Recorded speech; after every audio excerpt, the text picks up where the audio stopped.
Hello friends, तो भगवत गीता के इस गेम सीरीज पर हमने ऑलरेडी 2 वीडियोस देख चुके हैं। This is our third video of game series. So let's start the learning from this verse. तो फ्रेंड्स, आप लोगों ने जब भी अपने अराउंड भगवत गीता का डिस्कशन देखा होगा तो उसमें लोग इस वर्स को जरूर डिस्कस करते हैं। दिस इज कर्मण्येवाधिकारस्ते मा फलेषु कदाचन। इसका मतलब क्या है? कर्म करते जाइए और फल की चिंता ना करें। तो आप लोगों ने भी इस वर्स के बारे में कभी ना कभी कहीं ना कहीं सुना या पढ़ा जरूर होगा। तो फ्रेंड्स, स्टार्ट करते हैं हमारी learning from this very important and very famous verse of our Bhagavad Gita. And I request you to take out the notebooks and write down the very practical amazing lessons which we are going to learn from this verse. Being the most famous verse of Bhagavad Gita, generally लोग इसको आधा coat करते हैं। जैसा कि मैंने आपको मतलब बताया, इसका मतलब है कि कर्म करते जाइए और फल की चिंता ना करें। लेकिन अगर इस श्लोक को इस तरह से लेंगे, सो this is one of the very miss applied shloka.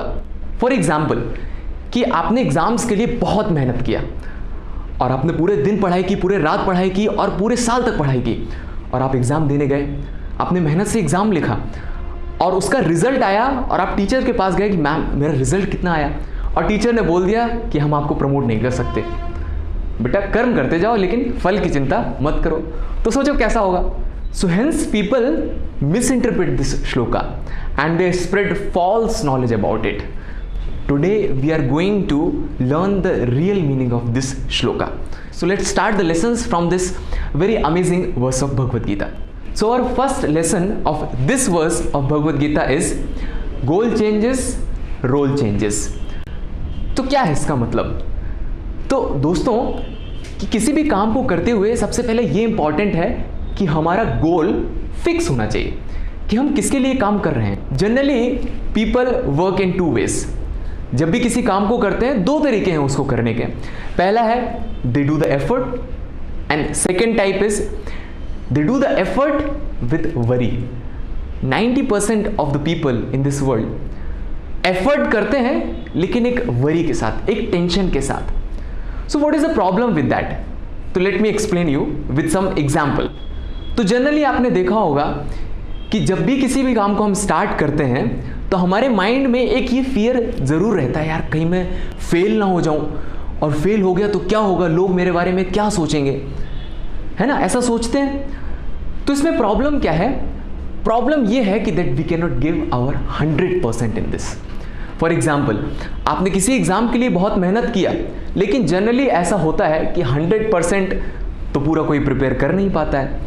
तो आपने उसको प्रिपेयर किया और एग्जाम देने गए, लेकिन कुछ क्वेश्चंस आप प्रिपेयर नहीं कर पाए थे, और हुआ ऐसा कि जो आपने प्रिपेयर नहीं किया है वही एग्जाम में आ गया।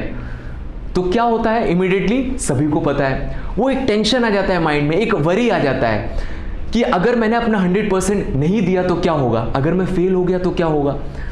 देन उसके बाद क्या होता है कि जो हमें आता है वो भी भूल जाते हैं and we are not able to recall it properly. So that's how we have to understand students कि प्रॉब्लम क्या है इसमें, that when we are doing our work तो हम उससे अटैच्ड हो जाते हैं कि रिजल्ट के बारे में इतना सोचने लगते हैं कि अगर रिजल्ट अच्छा नहीं आया तो क्या होगा, घर वाले क्या बोलेंगे, है ना, फ्रेंड्स क्या बोलेंगे, और लोग बोलेंगे यार तुम तो लूजर हो। So that's how when we are doing our work, we should not be attached to the work. We should be concerned about the result, but we should not be attached to the result. As Gandhi ji once said, it's the action which is important, not the result. आज result नहीं आया तो इसका मतलब ये नहीं कि कभी नहीं आएगा, और हमारी मेहनत का रिजल्ट कभी तो आएगा। But if we don't do any work, then there will be no result. एक अच्छा लीडर हमेशा अपने गोल पर फोकस करता है, रोल पर फोकस नहीं करता है। तो भले ही छुट्टियां हो लेकिन फिर भी वो काम करेगा, भले ही उसकी तबीयत खराब हो जाए लेकिन फिर भी वो अपना दिमाग दौड़ाएगा कि किस तरह मैं अपने गोल को अचीव कर सकता हूँ। अच्छे लीडर से मुझे सुपर 30 के जो मिस्टर आनंद कुमार हैं उनकी स्टोरी याद आती है। तो वो एक पुअर फैमिली से थे, है ना, उन्होंने बहुत मेहनत किया and he was very intelligent और अपनी लाइफ में सक्सीड भी हुए, but at the same time वो सोसाइटी की कुछ सेवा करना चाहते थे। तो उन्होंने सोसाइटी के जो गरीब स्टूडेंट्स हैं, गरीब बच्चे हैं, उनको पढ़ाना चालू किया और उसका ही रिजल्ट था कि उन्होंने सुपर 30 एक बैच ओपन किया जिसमें वर्ल्ड के मोस्ट टफेस्ट एग्ज़ाम जो IIT है उसके बारे में स्टूडेंट्स को तैयारी करवाने स्टार्ट किया। और उनकी मेहनत का ही रिजल्ट था और उनके फिक्स्ड विजन का रिजल्ट था कि 30 के 30 स्टूडेंट्स पहली बार में ही IIT के लिए क्वालिफाई कर गए। और ऐसा सिर्फ एक बार नहीं हुआ, कई बार हुआ और उन्होंने अपनी लाइफ में बहुत सक्सेस अचीव किया। ऑल्दो लाइफ में बहुत प्रॉब्लम आया और वो डिस्ट्रैक्ट हो सकते थे किसी भी टाइम पर, but he focused on the goal not the role. He focused on his vision and he achieved the success in his life. So let's focus on doing the right thing with the right vision. So दोस्तों देखते हैं हम अगला lesson इस verse से। Friends, rice movie का आपने वो फेमस डायलॉग जरूर सुना होगा कि अम्मी जान कहती थी कि कोई भी काम छोटा या बड़ा नहीं होता है। फ्रेंड्स, ये जो लाइन है ये हमें एक बहुत ही इंपॉर्टेंट वैल्यू सिखाती है, that how to assess our work. तो एक स्टोरी के साथ मैं आपको बताता हूँ कि एक स्कूल में 3 टीचर्स थी and the difference was in their attitude. तो पहली टीचर जब क्लास में जाती थी और वो देखती थी कि बच्चे शोर मचा रहे हैं तो बोलती थी कि ये स्टूडेंट्स बहुत लेजी हैं and she used to get discouraged. और दूसरी टीचर जब वो क्लास में जाती थी और वो पढ़ाती थी वो बोलती थी कि भाई मुझे तो पैसे से मतलब है, बाकी बच्चे जाए भाड़ में, और वो पढ़ा के चली आती थी। बट तीसरी टीचर जब वो पढ़ाने जाती थी तो वो देखती थी कि ये बच्चे देश का भविष्य हैं, तो let me contribute to shape our country. So first teacher उसके लिए पढ़ाना एक बर्डन था, दूसरे टीचर के लिए एक ड्यूटी था, but for the third teacher it was a selfless privilege. ज़्यादातर लोग अपना काम इवैल्यूएट करते हैं सैलरी के बेसिस पर। वो कहते हैं ना कि जितनी अच्छी होगी मेरी सैलरी उतनी बड़ी होगी मेरी गैलरी। तो ये सच है दोस्तों, that money is very important because it gives us resources to live a comfortable life, but it's not all in all. Life में मनी से ऊपर भी कुछ पर्पस होता है और वो पर्पस ही एक्चुअली जो हमें हैप्पी बनाता है। मदर टेरेसा के बारे में कौन नहीं जानता है। तो मदर टेरेसा ने इतना हार्ड वर्क किया दूसरों की सेवा करने के लिए, तो क्या लगता है कि उनको उसके लिए कुछ पैसे मिलते होंगे? नो, एक्चुअली समटाइम्स उनको खुद ही फंड रेज करना पड़ता था लोगों की सेवा करने के लिए।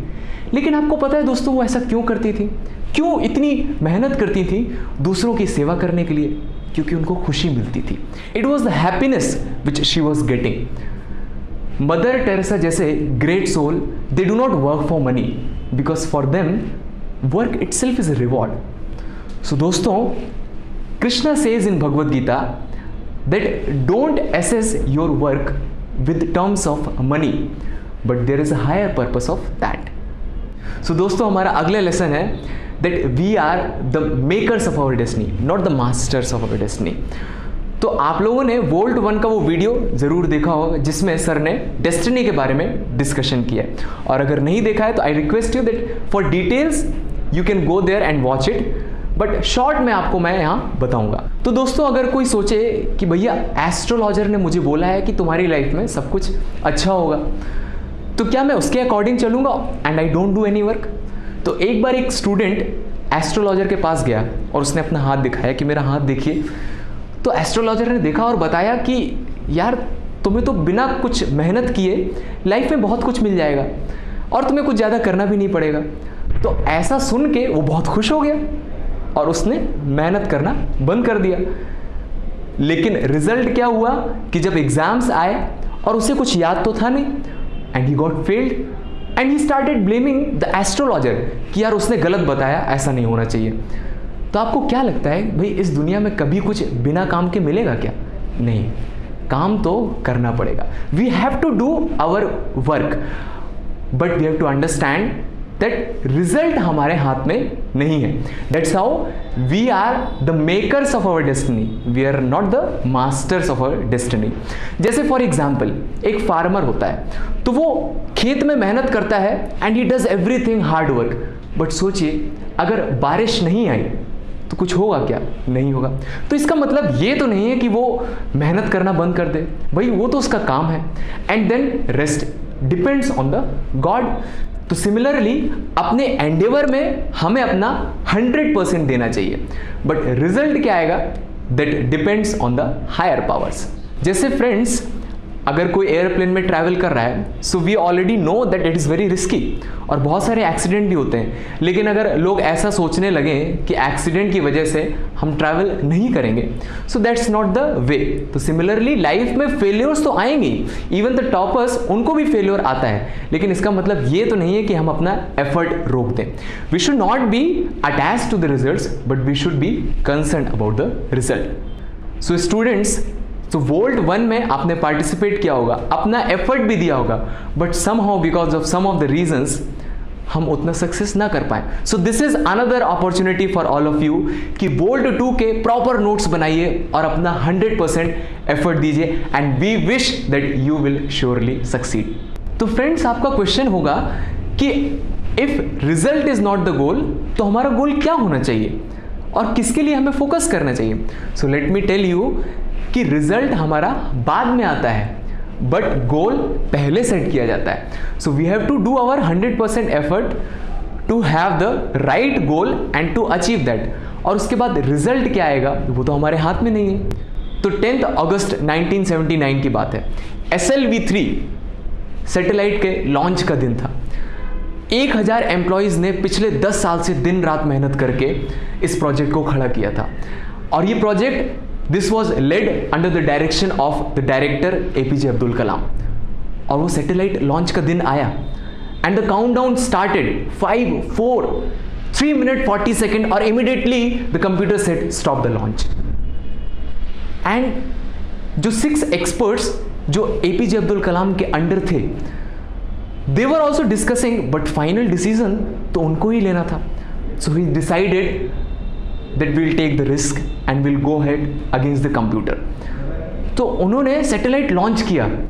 अनफॉर्चुनेटली 23 किलोमीटर्स की हाइट तक जाने के बाद सैटेलाइट ऑर्बिट में ना जाके बे ऑफ बंगाल में गिर गया। $1 मिलियन का लॉस हुआ and he was also very disturb. तो APJ अब्दुल कलाम बहुत टायर्ड थे और अपने रूम में वो रेस्ट ले रहे थे। तभी मिस्टर सतीश धवन, जो इसरो के डायरेक्टर थे, जो हेड थे, उनका कॉल आया और उन्होंने बोला that we have to go for conference. तो रिपोर्टर्स के पास जाते समय APJ अब्दुल कलाम सोच रहे थे कि मैं उनसे क्या बोलूँगा, इतना बड़ा लॉस हुआ था। He was little fearful, but as a leader Satish Dhawan ji ने पूरा ब्लेम अपने ऊपर ले लिया and they gave him confidence कि 1 साल में हम बहुत अच्छा करके दिखाएंगे। We have a good team and we'll do our best. तो 18 जुलाई 1980 का दिन आया और उस समय फिर से सैटेलाइट लॉन्च का दिन था और उन्होंने सैटेलाइट लॉन्च किया और it was a huge success. और फिर APJ अब्दुल कलाम ने बोला कि we have to go for the conference. तो लेकिन इस बार सतीश धवन ने बोला कि आप लोग जाइए और कंटिन्यू कीजिए। And he was not attached to the result, but he was focused in serving the country.